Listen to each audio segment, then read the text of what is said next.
Hello बच्चों, let us see the question.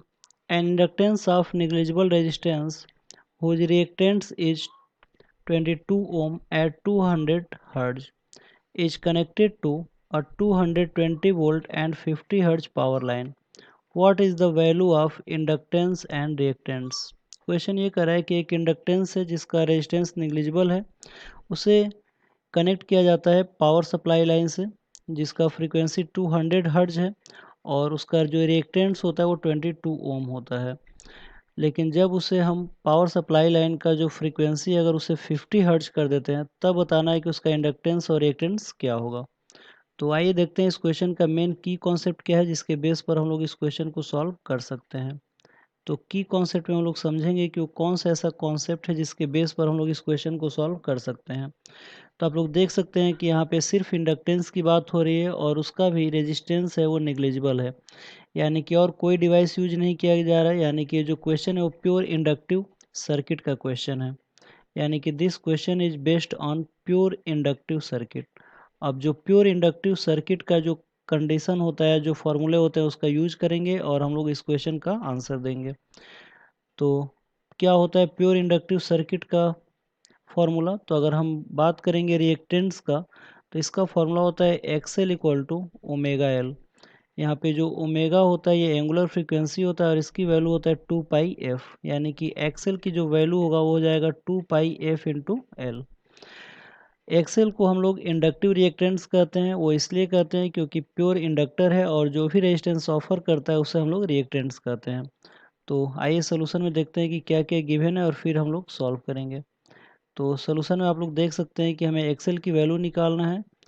तो देख लेते हैं पहले क्या दिया है। तो यहाँ पे एक्सेल की वैल्यू सबसे पहले 22 ओम दिया हुआ है, ठीक है ना। बाद में भी हमें रिएक्टेंस निकालना है, लेकिन जब फ्रीक्वेंसी कम कर दे रहा है 50 हर्ट्ज तब निकालना है, लेकिन स्टार्टिंग में इसकी वैल्यू दिया है जब फ्रीक्वेंसी 200 हर्ट्ज होता है तब एक्सेल की वैल्यू 22 ओम होता है और जो ई आर एम एस की जो वैल्यू है ये 220 वोल्ट होता है, ठीक है। और जो फ्रीक्वेंसी है वो 200 हर्ट्ज होता है। अब बाद में जब फ्रीक्वेंसी जो है एफ डैश ये 50 हर्ट्ज हो जाता है तब हमसे पूछ रहा है कि इंडक्टेंस और रिएक्टेंस की वैल्यू क्या होगा। तो आइए देखते हैं। तो सबसे पहले एक्सएल इक्वल टू होगा 2 पाई एफ इंटू एल। अब एक्सएल की वैल्यू दिया है 22 ओम और ये हो जाएगा 2 इंटू 22/7 इंटू 200, फ्रीक्वेंसी 200 दिया हुआ है इंटू एल। तो यहाँ से एल की वैल्यू निकाल सकते हैं। तो यह आ जाएगा 22 इंटू 7/2 इंटू 22 इंटू 200। तो ये 22 से 22 कैंसिल आउट हो जाएगा, तो ये हो जाएगा 7/400। तो इसकी वैल्यू आ जाएगी 0.0175 हेनरी। तो जो इंडक्टेंस की वैल्यू होगा वो हो जाएगी 0.0175 हेनरी। और जो इंडक्टेंस होता है वो उसका इंटरनल बनावट पे डिपेंड करता है। अब कितना फ्रीक्वेंसी दे रहे हैं या फिर कितना हम वोल्टेज अप्लाई कर रहे हैं उस पर इंडक्टेंस की वैल्यू डिपेंड नहीं करता है, यानी कि दोनों केस में इंडक्टेंस की वैल्यू यही होगा। अब देखते हैं कि रिएक्टेंस की वैल्यू क्या होगा। तो रिएक्टेंस एक्सएल इक्वल टू हो जाता है 2 पाई एफ इंटू एल। तो आइए देखते हैं इसकी वैल्यू क्या होगा। तो ये हो जाएगा 2 इंटू पाई की वैल्यू हो जाएगा 22/7, लेकिन सेकेंड केस में जो फ्रीक्वेंसी है वो 50 हर्ट्ज दिया हुआ है, यानी कि फ्रीक्वेंसी की जगह पे हम लोग कितना रखेंगे 50 हर्ट्ज लिखेंगे। और एल की वैल्यू कितना है, तो एल की वैल्यू अभी भी निकालें जो कि कांस्टेंट रहेगा और दोनों केस में यूज होगा। इसकी वैल्यू होगा 0.0175।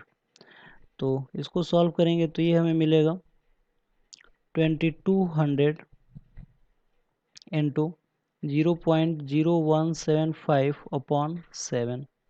तो इसको सॉल्व करने पे आएगा 5.5 ओम। तो जब फ्रीक्वेंसी की वैल्यू को हम कम करके 50 हर्ट्ज पे लेकर आ जाएंगे तो इसका इंडक्टेंस भी रिएक्टेंस भी इसकी वैल्यू कम हो जाएगी। कितना हो जाएगा 5.5 ओम हो जाएगा। तो आई होप आप लोगों को क्वेश्चन समझ में आया होगा। Thank you very much, good luck.